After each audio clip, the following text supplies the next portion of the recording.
After Ehud's death, the Israelites again did evil in the Lord's sight. So the Lord turned them over to King Jabin of Hazor, a Canaanite king. The commander of his army was Sisera, who lived in Harosheth-Hagoyim. Sisera, who had 900 iron chariots, ruthlessly oppressed the Israelites for 20 years. Then the people of Israel cried out to the Lord for help. Deborah, the wife of Lapideth, was a prophet who was judging Israel at that time. She would sit under the palm of Deborah, between Ramah and Bethel in the hill country of Ephraim, and the Israelites would go to her for judgment. One day she sent for Barak son of Abinoam, who lived in Kedesh in the land of Naphtali. She said to him, "This is what the Lord, the God of Israel, commands you.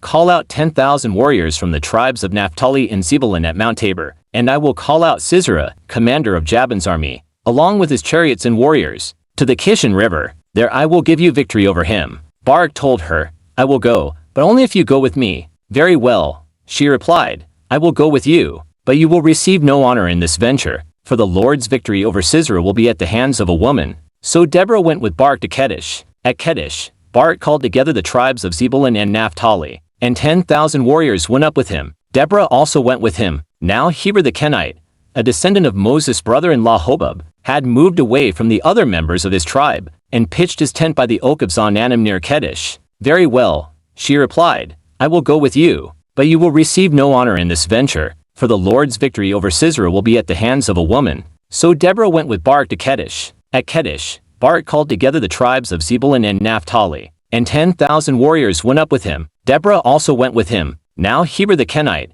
a descendant of Moses' brother-in-law Hobab, had moved away from the other members of his tribe, and pitched his tent by the oak of Zaanannim near Kedesh. When Sisera was told that Barak son of Abinoam had gone up to Mount Tabor, he called for all 900 of his iron chariots and all of his warriors, and they marched from Harosheth-Hagoyim to the Kishon River. Then Deborah said to Barak, "Get ready. This is the day the Lord will give you victory over Sisera, for the Lord is marching ahead of you." So Barak led his 10,000 warriors down the slopes of Mount Tabor into battle. When Barak attacked, the Lord threw Sisera and all his chariots and warriors into a panic. Sisera leaped down from his chariot and escaped on foot. Then Barak chased the chariots and the enemy army all the way to Harosheth-Hagoyim, killing all of Sisera's warriors. Not a single one was left alive. Meanwhile, Sisera ran to the tent of Yael, the wife of Heber the Kenite, because Heber's family was on friendly terms with King Jabin of Hazor. Yael went out to meet Sisera and said to him, "Come into my tent, sir. Come in, don't be afraid." So he went into her tent,